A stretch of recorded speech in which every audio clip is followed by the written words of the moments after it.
There's nothing stronger than when a person that we trust give us their recommendation of what to buy and where to buy it. There's nothing stronger than that. The very mature customers using this technology, they see about 28% of their entire revenue come from this channel. I'm a little bit old school, a little bit crafty. I love the craft and I love the passion. What you're looking at is partnerships significantly impacting a different operating model and path to consumer that before was just an old way of doing a wholesale relationship, but now it's becoming part of the partnership solution. Welcome to Add to Cart, the podcast that express delivers all you need to know in the fast-moving world of e-commerce. Every month, Nathan Bush from 12 High and an e-commerce industry expert will share the news, research and insights that you need to know to keep you at the top of your game. And of course, keep your customers adding to cart. Hello and welcome to a very special explainer episode of Add to Cart. As always, my name is Nathan Bush, Director at eSuite and host of Add to Cart. But what? Today's Wednesday. Oh no, not Monday, not Friday, it's Wednesday. Our friends over at Impact have partnered with us to bring you a bonus midweek explainer episode where we're going to dive into partnerships and how they can help e-commerce businesses like Booktopia grow up to 200%. Joining me today is Impact Sales Director Peter Bray and Booktopia Chief Marketing Officer Steffen. In our conversation, we discuss how retailers can set up partnerships with other brands, content creators, affiliates, publishers, and influencers to scale and grow effectively. Steffen shares how Booktopia approach partnerships to attract passionate communities at scale and how they do it profitably. Also, Pete shares how Impact is making it easier than ever for brands to find new partnership opportunities and automate the process. So without any further fluffing about, let's get straight into Wednesday's bonus explainer episode with Peter Bray from Impact and Steffen from Booktopia. Peter Bray, welcome to Add to Cart. Nathan, it's exciting to be here. Look, I'm a bit nervous actually because you are the ex-radio host and I'm just a dodgy podcast presenter. What am I doing wrong? Okay, thank you. I'm not surprised you brought that up. I'm just glad that you've left my past as a Kentucky tour manager in the vault. But that's for a different podcast, I'm sure. But I think you're doing a great job. And I obviously wasn't a very good radio announcer, hence I'm an X1. But mate, someone like you and your skill set, you could easily make the jump to TV. Mate, I don't know about TV, not with this face. That's why I do podcasts. So let's talk about partnerships. That's what we're here. It's a very special episode of Add to Cart. We're going to talk all about partnerships. Later on this episode, we're going to bring in Steffen from Booktopia as well to talk about partnerships. But to get us started, Pete, you work at Impact at the moment. For those who may not be familiar with Impact, tell us about Impact and some of the clients that you're working with. Yeah, of course. Well, I might start with just giving you a bit of a view of what it is that we do. And look, ultimately, we help brands build partnerships as a whole new trusted acquisition channel. And this really helps brands overcome their reliance on other channels to find new customers like search and social. And so in its simplest form, the Impact Partnership Cloud, it's a technology that allows brands to create partnerships with any type of third party. So it means you could work with content creators, publishers, influencers, your traditional affiliates, and even creating some sort of, B2B connection as well.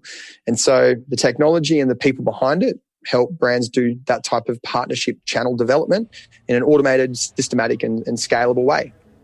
So are we talking, for the layman here, are we talking affiliate partnerships on steroids?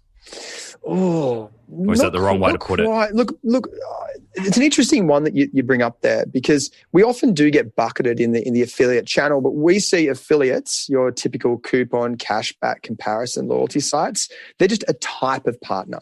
But ultimately, the idea of affiliate, it's just a mechanism, right? It's a pay upon outcome engagement. And so over time, this has ended up becoming a channel. And it's a channel that not every marketer that I know loves affiliate marketing. It's kind of like a necessary evil. It's something that you do, but you've got a lot of questions around that. And there's four key reasons that we see. There's this, I wouldn't say disdain, but there's this thing that's like, hey, we like the channel somewhat, but we could like it more. And some of those challenges are this. Number one, there's a real lack of control and visibility. Number two, there's a real lack of diversity in who you're working with. It is your typical traditional coupon cashback loyalty that sit in that channel. Number 3, there's an inability to align the outcomes of the affiliate channel with business value. And then the 4th thing is it's really hard to identify or even measure the incremental value of the channel. And so when we come into the picture and what we look at as a partnership automation platform, we take those 4 challenges and we help brands overcome them. And so that means we help them build their own private, curated, and scalable partnership network. Right? It doesn't have to be just those, small group type ones. There could be any type of partner they could work with. And that diversity drives growth. And then the whole idea is also around saying, well, how about you align this activity with real business value? Like, for example, not all products have the same profit margin. So your commissioning, your incentives for your partners should be aligned with your profit margin. Pay more for, provide more commission incentive for greater profit margin products. Provide less for lower margin products, that type of thing. And the last thing I'll touch on here is this idea of incrementality, right? So we give brands the ability to be able to look at this channel, this partnership channel, and then identify the incremental value it delivers. And that is really something that's been missing for a long time. And that's one of the things that our customers love about what we do. And for people who may not have even had partnerships at the front of mind as part of their marketing strategy, can you give us a little insight into what retailers typically see in terms of uplift in that initial stage of turning on great partnerships? Yeah, for sure. And look, you probably have a better insight, or I'm sure Steffen can talk to the numbers as well. But, what we typically see is that in e-commerce retail in Australia, that the affiliate channel sits at 5 to 8, sometimes 10% of revenue. Now, what we see when our customers turn it on is significant increases in that, 2 to 3x, if not greater. But look, there's one thing about me kind of saying this stuff. There's an independent technology and research and advisory firm called Forrester. Now, Forrester worked with a bunch of our customers to really identify what value is being delivered. What they found out is, on average, depending on the maturity of their program, the very mature customers using this technology, they see about 28% of their entire revenue come from this channel. Brilliant. That's huge. 28% of entire revenue coming from partnerships. Yeah. And look, I think the key reasoning behind that, some of it comes from the idea of going, well, how do you work with more partners in deeper and meaningful ways? So if you've got more of them, well, then obviously your entire revenue increases. But the other thing is, well, you use technology to automate all the heavy lifting. And then you're not just focused on the top line. You can use the technology to really work on things like, hey, how do we optimize the commissioning so that you're also increasing profitability? So now, yes, you're growing the top line revenue, but you're also increasing the bottom line. And that's a really compelling conversation that marketers can have with the executives and with the board. Brilliant. Okay, well, let's bring in a marketer. Let's bring in Steffen. Great. Welcome. Yeah, thanks, Nathan. Your microphone setup is actually putting mine to shame. I feel a bit, a little bit inferior here. Well, like I said earlier on, only the best is good enough for you and your listeners. Right? Thank you for joining us. Now, Steffen, can you give us a little bit of an overview of your role at Booktopia? Yeah. So I've been with Booktopia for around 2.5 years now. My role is the Chief Marketing Officer here at Booktopia. So my role and remit and responsibility is, of course, growth. It's revenue through acquisition and retention across everything we do in the business. So Booktopia basically has 2 brands. We have Booktopia and Eggs & Robertson. So we have those two brands and platforms that we're selling books on. And we are a online pure play retailer of books, for those who don't know Booktopia. So we're selling books through those 2 websites. And then we also have, I think it's 7 or 9 marketplaces that we're selling books on as well. So you're not busy? Not at all. So we have a total team of around 20 marketers right now sitting in-house in Booktopia. So we do everything in-house. We don't particularly work with many agencies, but we built up basically an in-house agency, so to speak. Yeah, great.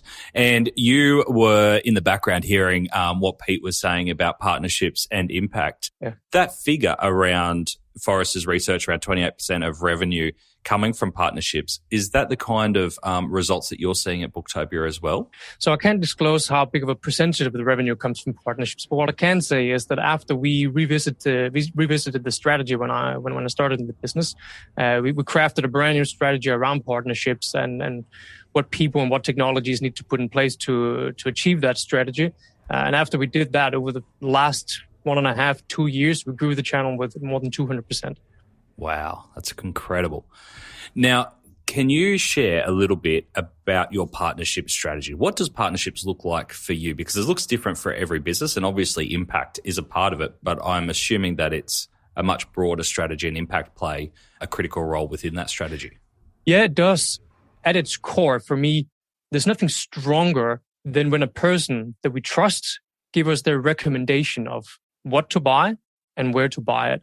There's nothing stronger than that. That trust can be created in a lot of different things. It can be created through people that we admire, the people that we look to, people that we might follow on social media, or other businesses that we admire, and we trust whatever comes out from them because we've had great experiences with them in the past, or whatever they might be recommending. We will trust on that trust build that's already happened. So that's kind of the foundation of a good partnership is trust and leaning into that trust.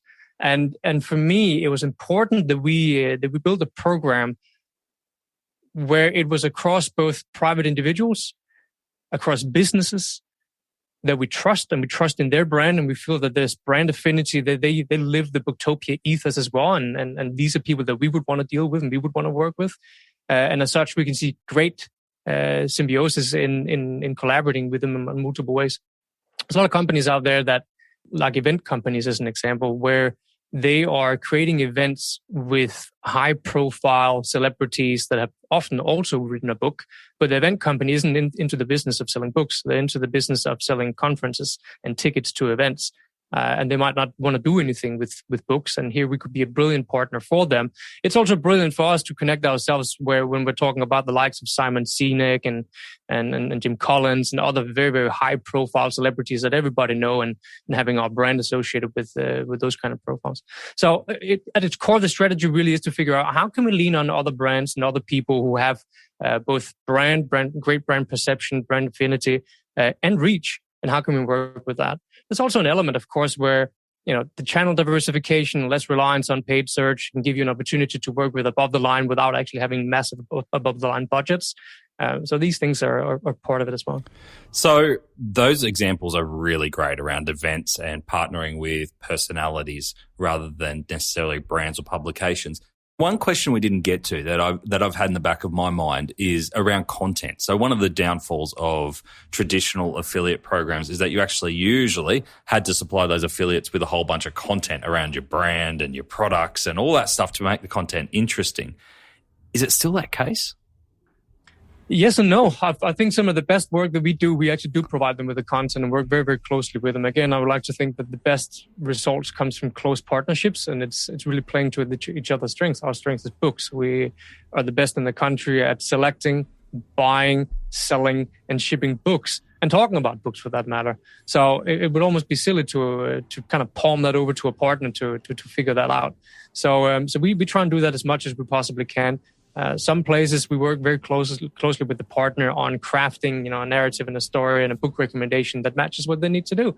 We did something similar with Audi back a year or two ago, and built a travel destination for them. Where if you're taking road trips here in Australia, there's a beautifully crafted Audi branded page where Audi owners would be getting a bonus after they bought a brand new Audi. Also a very creative partnership. Ultimately, you'll get a coupon and a voucher in the mail as physical direct mail. They're linked into your landing page on Booktopia, where you could browse the curated travel driving around Australia books that we could possibly find, and we did that together with Audi. So that was a creative one. Yeah, such a great example. I've got something I want to add to that. You raise a great point, and I think if we flip this for a second to publishers themselves, and I mean like the big guys through to your micros and your bloggers. The bigger publishers have been living in a world where advertising was their main revenue stream. And the rise of programmatic audience-based buying, a marketer might spend $1 to try and reach or get reach through these type of channels. But the publisher ends up with less than 30 cents in that dollar once that the agencies, the technologies, the systems take their cut.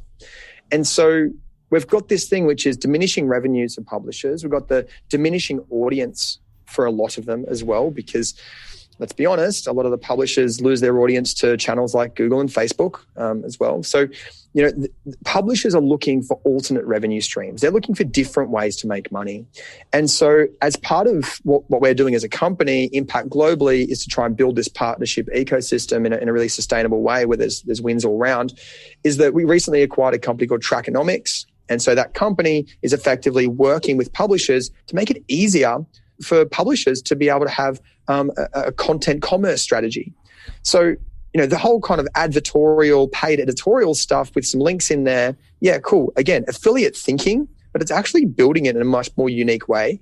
And so to some of Steffen's points there as well, it's like, why doesn't a news.com.au, Vogue, BuzzFeed, Business Insider, Mashable, why don't they work with brands in deeper, more meaningful, CPA ways? Well, those publishers already are. And so in Australia, that kind of the media houses are starting to flip into that model in a much more accelerated way.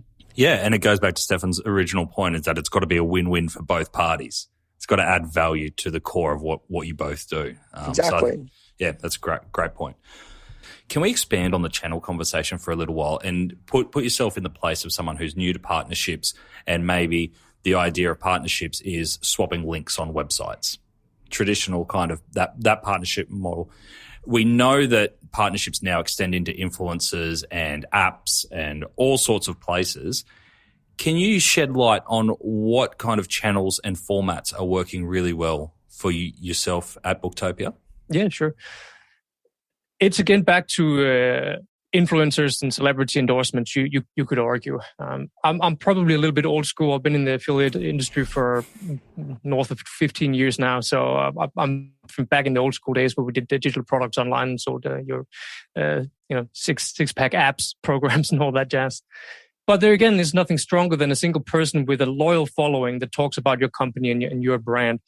Still not. And while it's something where most companies would probably say, but it's incredibly hard to scale that if they only have a reach of maybe 500 to 1,000 loyal followers. Yeah, but the loyalty of those followers, the trust of those followers, if you can find a way to better automate the process of onboarding that and do that at scale, the power of that is absolutely amazing. So back into what really works. Well, for me, it's of course figuring out, well, who are those people for us? And that could be everything from book lovers that have a little YouTube channel that talks about unboxing books and what their favorite books are, small individual book clubs, again, highly passionate people that absolutely love the products that you would want to get on your side. It could also, for that matter, be authors. We're also working a lot with authors themselves. Now, one of the biggest things for authors is that when you've written the book, it's not done. That's when you're starting your journey as an author. And the good authors that have had success were great marketers. They understood that to be able to be a celebrity author, you need to be a fantastic marketer and really get that book out there. And we got some brilliant examples of first-time authors like the Leibovich brothers right now with Gabby and his team that had a new book coming out. They never written a book before. That book was everywhere, or rather, Gabby was everywhere, as he always is. He even made his way onto here. Of course he did. Love him. So again, that's a good example of how you need to really, really work with the authors. And for those of you who've been seeing Gabby talking about his book, which you absolutely should read, and you should, of course, buy it with Booktopia. You will also see that predominantly he's been talking about Booktopia in those relations. And those are the kind of relationship that you want to foster. But they need to be genuine, they need to be honest, and they need to be making sense for both parties. So from a partnership perspective, is it fair to say that you look for those smaller, more engaged communities than the larger, high-reach publications? I think there's probably a question there, an answer there, where one is where my heart is, and the other one is where the business, of course, needs to scale. We need to have both. My heart is with people who love the product and are absolutely fanatical about the products and will scream our brand name over the hilltop every day of the week, rather than perhaps big corporations that have different motivations and different focus as well. So for me, there's just something more rewarding with working with the smaller, independent, lovers of the actual product that I think is really, really great. But at the same time, there's also something super rewarding around working with your large corporations with millions of customers like ours, the supers and financial institutes of the world, and some of the major event companies, as I mentioned before. That's where you can do something very, very creative from a marketer perspective at scale that can reach and touch a lot of people. But again, I'm a little bit old school, a little bit crafty. I love the craft and I love the passion and the heart that goes into it from the smaller ones. So growing and scaling that is a core part of what we're doing. So we have a huge program. We have more than, what is it now, Peter? So 2,500 people on the program or something, partners in total. He's nodding. Now, Pete, I will bring you into this here because I'm keen to hear from you on your other retailers, which you mentioned earlier. Has there been any creative executions in terms of partnerships that has caught you by surprise, or you thought, oh, that's out of the box thinking? Yeah, and look, there's two ways to look at that. One is, different types of partners, different thinking, sure. But there's also different ways in which you work with your existing ones, the more traditional ones. And I think that's where you get the instant wins. And Booktopia was one of the first to really start to kind of jump into that and say, hey, how do we optimize the relationship we have with our existing content creators, our existing publishers, our existing affiliates? And with that optimization comes significant benefit for the business. But I think the simple things in that view, Best and Less, for example, they have their traditional affiliates like coupon and cashback. They have them on different commission rates compared to the niche content creators and publishers that they work with. They have budget in the bank to do, incentives outside of those big kind of 10/10s, 11/11 days. So they can't always compete with the bigger retailers. So they kind of use the channel more strategically to find little peaks in what are typically, trough type areas and environments. I think there's some other ones like BWS. They look at lifetime customer value that's coming from different partners, and they have different commissions for new versus returning customers. And then if there are items on sale, they kind of lower their commissioning rates for that as well. So there's some really simple and easy things. But one thing I do want to share, and I'm really excited about this, and I can't say exactly who it is yet, but this company we've been working with for about a year to get this moving, and it's actually a supplement company, right? So they sell everything from your pre-workouts, post-workouts, protein, bars, apparel, that type of thing. But they've got an entire team in their business dedicated to a wholesale relationship with gyms. So they'll go to gyms and they'll say, "Hey, Jim." That's GYM. "Hey, Jim, you should buy $1,000 worth of our supplements at a wholesale rate, and then you can retail it at anything above X, for example." And so the benefit that is typically perceived in this channel is that, this supplement company, they've got a new channel to customers, and the gym is out there making a margin on that product. But there's some pains for that gym because they're small businesses, right? And they have to worry about cash flow. Means they have to buy all this product. They have to store the product. They have to have a point of sale. They might have to have a float. They have to have security. What if it's the wrong composition of product they order and they can't sell it? So what we've been looking to do is say, hey, what if you turn these gyms into like an affiliate model via partnership automation? And so now what's going to happen is that gyms anywhere around the country are now going to sign up to this supplement company like an affiliate, but it's a B2B relationship. And so when that gym is promoting a unique promo code, they're promoting via the EDMs, they're putting a QR code in the gym, they are pushing out in their socials, and the members and followers go through to purchase on that supplement company's core marketing engine, their website. What that means is that the gym is now getting remunerated with far greater reach, with typically more benefit for the gym, because when those customers are going to the site, supplement company is putting these customers through a great experience. And so the brand, they're going to benefit with higher average order values.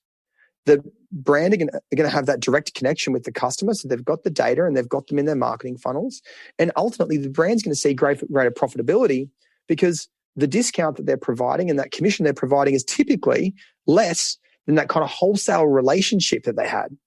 So now what you're looking at is partnerships significantly impacting a different operating model and path to consumer that before was just an old way of doing a wholesale relationship, but now it's becoming part of the partnership solution. I love that example, especially around the passion economies. So if you think about health and fitness being a passion economy, there's a lot of players in that space who might not be retailers and never want to be retailers, but have a great retail opportunity. And at the same time, a lot of retailers who would do anything to access the passionate community within that those gyms own. So it's really great. And you can see that playing out. And Steffen, you mentioned about, people who are attached to authors and being able to be part of that community or a type of genre or a type of, event community. It's a really nice way to bring those two together while both get to stay in their own lane and do what they do really well. Steffen, I might just throw to you because Peter mentioned a couple of measurements there around customer lifetime value, about margin, and about how retailers adjust their partnership agreements based on what they think that relationship is worth. Are you able to expand a little bit on how you set up your agreements with different partners and how you measure the effectiveness of those partnerships? Yes, Peter touched on it here before, and a lot of it really is what we're doing today. Some of the key things is, of course, this is a performance channel, right? You're paying based on performance. So, of course, the key metric here is, of course, sales. How many sales are you getting? What are you getting out of it? But I think one of the most important things for me is also, and for the team, is figuring out the incrementality rate here and answering the question of how much are we cannibalizing existing trade. Because when you're working with partners, there's a massive overlap in terms of existing reach and existing customers that you're bringing back into the funnel. And, a commercially astute contract would, of course, be rewarding new customers than existing customers to your partners so that they're earning more money from introducing your brand to brand new customers to your business. So that's, of course, something that's the table stakes, I would probably argue, in terms of how you need to structure this with new and existing customers. And like Peter mentioned here earlier, really looking at it on a category level or on a profit margin level and making sure that your structure of commercial tiering is matching your business and your operation, which brings it back into a previous topic we loosely talked about, which is the strategy. The critical importance around great partnerships is to have somebody in the roles that are commercially astute. It's really a hybrid role of creativity combined with commercial astuteness that's critically important to really have success with partnerships. So the capabilities in looking highly commercial on how these partnerships need to be structured in groups and individual contracts, that's really where the nuts and bolts of having success with this really lies. So some of the other metrics, of course, is looking at traffic. How much traffic are you getting in on your website from those partners? What kind of channels are they using to drive that particular traffic? Does it overlap and complement your existing strategy of reach? What's the partner brand profile? What's the brand impressions? How many impressions are you getting out there? Not everything, in my view, is about just sales. So often it's about, how many times is your partner getting your brand out there together with yours. And like we talked about earlier on, if that's an author that's going on TV or on radio talking about Booktopia all the time, has value for me. Of course it does. So do you only remunerate when you get a sale in, or do you remunerate? I can talk today. Remunerate based on traffic coming in as well? No, we only do it on actual sales right now, but the future definitely is tying it in with other channels, and I'm sure Impact is hard at work on figuring out how we accomplish that. All of us. That's definitely the key. Is when you can start figuring out how do we do some kind of social listening that can be attributed back into this without an actual click on a affiliate link, so to speak. And touching back on what you said at the start of that, do you have different remuneration and based on new versus existing customers? You basically look at what comes in from those partners and you look at your database and you say, look, if this is a new customer, never purchased with us before, you're at this rate. If you've got that customer on your database already, yes, it's a lower rate or no? No, we do. We definitely do that, and that's the only way of doing it. Otherwise, you wouldn't be commercially astute. So look, that is definitely what we do as well. But not only that, it's also looking at what kind of customer did we get in the door there? Did they use a coupon? Did they get a discount? Again, those things should, of course, detract from the payouts. I'll actually spin that one around and say it's not about detracting it from the payout. It really is about, you want to work with people who are providing value to your business. and you want to reward them for the value that they're providing for you. It really is as fair as that. It's a win-win relationship. It has to be. So you want to make sure that you have a tiering program in place that rewards your partners with the highest amount possible for providing your business with the best customers possible. And then, of course, the vice versa of that. It makes total sense. So if we take it back to the earlier stages of Booktopia's partnership program, and you said you've been passionate about partnerships for a long time, so you would have brought that into Booktopia, I'm assuming. Can you tell us how you got started and then how you scaled it to the point where you can start seeing 200% growth through your partnership model? Yeah, so definitely not my credit. I've been working in the industry a very, very, very long time. The people that's paved the way before me here at this business have been doing a great, great, great job and really putting the business on the right track. So the 200% growth was still on the back of that, but still it was a very mature program in terms of its capabilities. I inherited there was probably around 2,000 existing partners when I inherited that program, and it had a lot of the right thinking. It had a lot of all the right ideas and where to take it and where to go with it. But there was probably a fundamental disconnect between a macro strategy down to how do we actually execute that and what tools do we then need to execute on that macro strategy. And I think what the team did with the great foundation that they had was really bringing it back into a larger strategy and then figuring out what skills do we need from people and headcount to execute on that, and what technology do we need to have the flexibility and capability to do that at scale and still improve our margins and our cost of sales while doing so. And while it's not something that I usually talk about, so here's the first one. We managed to do that growth on the top line while significantly reducing our cost of sale simultaneously, both bottom line and top line improvements. While I'm not going to be talking about how much, it's a lot. Beautiful. And that's good operation and good strategy for me is when you can do both simultaneously. But it was critically important to have both the strategy, the people, and then the technology in place to really facilitate that. And is getting both of those working at the same time, does that come down to a lot of the automation now that you have the machine running, that you're obviously always looking for new opportunities and always looking to expand, but the fundamentals of your model is now running and it allows you then to just keep that moving and then grow on top of it? Yeah, I would definitely say so. But I would also say we're not even utilizing, I don't know, even 70, 60% of what our technology can offer us right now. We're still a bit away from that. So there's much more opportunity in improving both commercial models plus contract negotiation models plus the workflow that's available to us, which is the great opportunity was, of course, that we right-sized operation, chose partners. That's part of the growth journey and the agenda for us. So yeah, lots more for us to do within that. And as someone who's been in partnerships for a long time, what have you got your eye on? Like, what do you think are the next big things coming in the partnership space? Oh, well, there's a lot of buzzwords right now, so I can't help but drop a few. But in reality, we've seen everything before, right? In influencers today is really celebrity endorsement. That's been around for the past 60, 70 years. It's nothing new there. It's a new label on the soup can, really. There's a new channel to do it on, which is, of course, social media. And here we go. Now let's call it influencers. But at the core, the psychology is exactly the same. The way that we're doing these things are exactly the same. Now, of course, we have mobile commerce, live commerce, another flashy word of saying TV shop. we had that for quite a few decades as well. But I still think that there's much more that we can do there to bring it into new channels where the mass media really is today, which is, of course, the social channels, your YouTubes, your Instagrams, your Facebooks.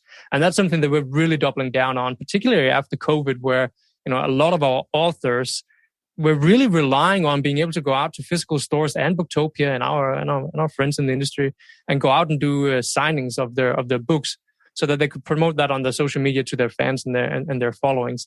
When COVID happened and all the bookstores had to close down, and incredibly sad for all of our industry friends that they had to close down in those periods, but also for the authors and also for the publishers, which nobody's really been talking much about.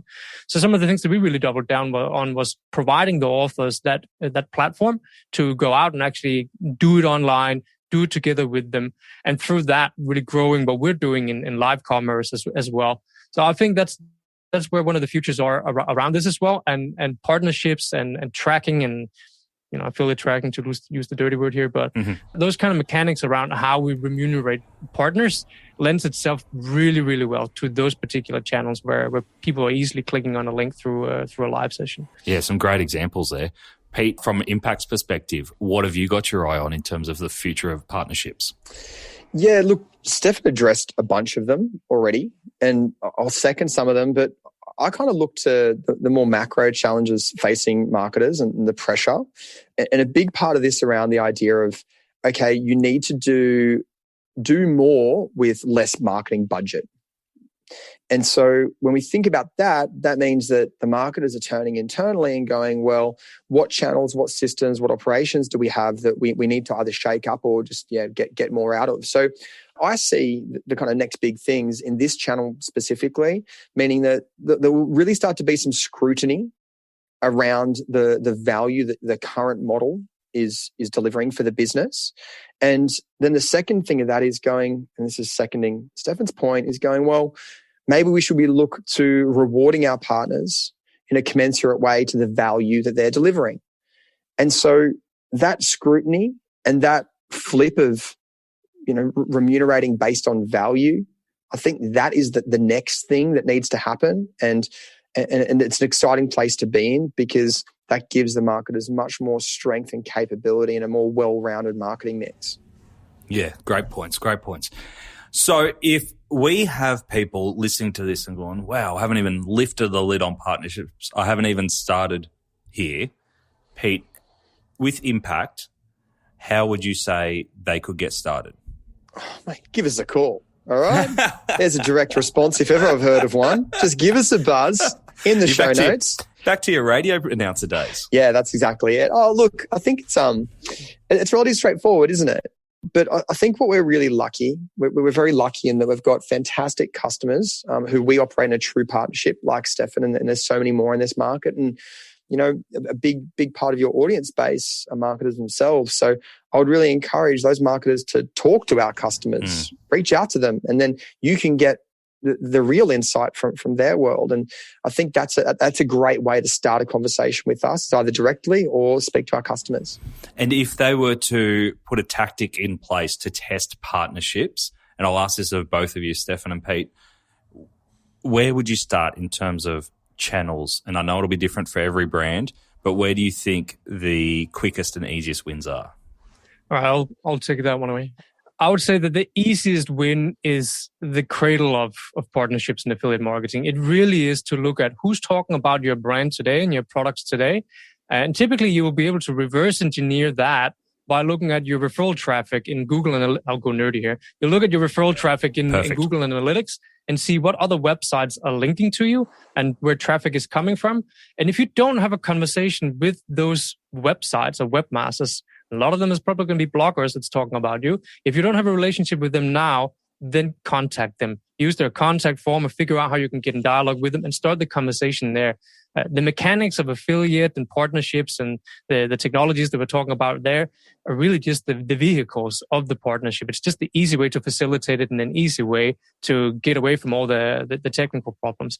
But at its heart, it's the relationship. So you need to pick up the phone or write that email, contact those people with those blogs, and broker that relationship and help them make money from talking about you anyway, and then build up some programs that they can use as well. That's a great practical tip. Thank you. That's perfect. I think everyone can go in and do that today. Have a look at where their traffic's coming from and then amplify that. And now, Pete, if that test was successful and everyone goes, oh wow, there's a lot here. Like we can go pretty hard at this now. And obviously then Impact helps automate and streamline a lot of that effort, because it can get very hands-on and very time-intensive to do it manually. What kind of setup are you talking to start integrating Impact? Yeah, look, I actually want to kind of balance the super practical and relevant perspective that Steffen just shared with a bit of more of the strategic view, which is aligned with those next big things. I would say, okay, you can look at some data right now and say, hey, here's some opportunities for us. And then all of a sudden, you got some resource challenges to actually bring it to life. And so apply the strategic thinking of, okay, how can we do this channel better?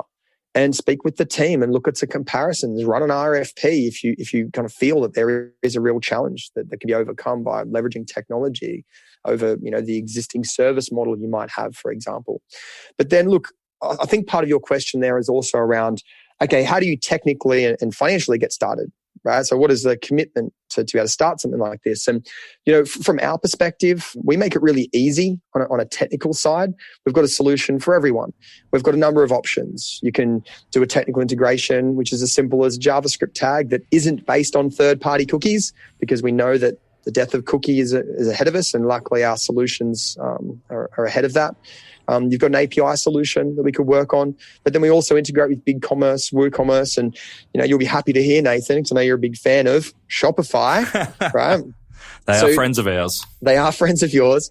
And look, we have to toot our horn here, and I think it's a true testament to where we're at as a business, is that, in the Shopify Plus App Store, right, globally, there's 45 apps that you can connect with. Right? There's only 45 compared to the thousands in the Shopify store. And Impact is one of those Shopify Plus preferred app partners. And so it doesn't matter where you're at, what platforms you're on, we can plug in together. But then also, like, our commercial model is vastly different than how brands operate in a traditional affiliate or affiliate network sense. We're a software as a service business, and our model, which starts from as low as $700 a month, is typically far more cost effective than what they're doing now. So not only do we come in with a far superior solution, strategy, people to support it, we've also got a commercially beneficial strategy there that helps marketers kind of say, hey, not only are we going to get more money, we can actually save some as well. And from the reading I did on the website, the Impact website, there's a few differentiators which I thought were really interesting, like the fraud protection, ability to set different rates for different providers, different partners, in different channels, and the ability to get automated reporting out of the Impact platform that will help you get that margin and justify the cost pretty quickly, right? Oh, great pitch, mate. Thank you. That was good. That was good. I'm just going for your job. It probably pays better than mine. Well, there we go. But look, the idea is this. Use technology to do the heavy lifting. If you want the data now, if you want to work with anyone, you want to have really good contracting, commissioning structures, you can do that. The technology does all of that for you. And then what happens is that people in the business spend their time on identifying, who do we work with? Right? Just creating that human connection with these partners so there can be real value being delivered both ways. And that's what this channel does. It delivers growth, it delivers value, and it helps shore up some of the over-reliance that you have on these other acquisition channels. Yeah, great. If you allow me to just piggyback on that one as well, and I think that's a prudent point that Peter comes with as well. And for the practical advice, number 2 here, one great way to get started is, of course, to look at the knowns. But what a lot of these platforms and partners and affiliate partners provide as well is that marketplace and the ecosystem where you can go in and find the answer to all the unknowns. So you can look at industries that's symbiotic with yours or heavily relying on yours. You can look at other industries exactly like your own, and then find other people who have massive reach through that. So it's probably important to say that combined with what we just talked about, all the practical contract negotiation, pricing and all that, it also has an ecosystem of existing partners like a marketplace where you can easily find them and look for them and then go out and start that conversation already in the platform. So that's, of course, the second part of how you go out and find practical partners to work with. Yeah, great tip. Have you found interesting partners via the platform that you might not have found otherwise? Yeah, I think we have. I think we've found a few of those. Again, depends on the maturity of the company, and like I said, we've had like 2,000 partners when I started. So a huge piece of work has already been done there to build those relationships. But definitely, new partners are coming out of it. But I think it's also about being realistic. There comes a tipping point where you kind of grab all the major ones that are out there. There's only X amount of HCFs and Boopers of the world out there. And there comes a point where you're kind of playing where you can play. And then it's rare there's something new coming up. Absolutely. Gents, it's been a fascinating conversation. You've changed my view on what partnerships can look like and how they can operate within a retail business.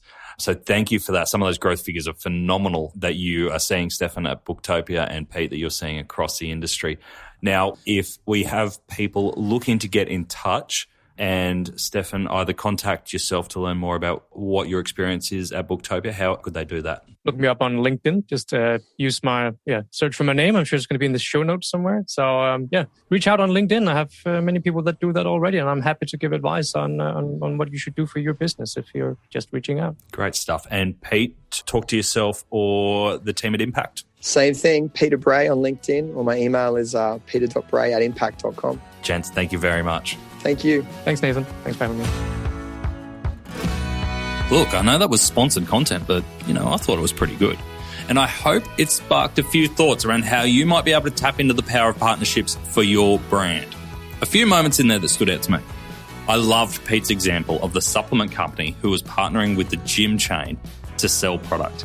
Without physical goods wholesaled, both parties doing exactly what they were good at and customers having a great experience. That's a brilliant example of how partnerships can work effectively.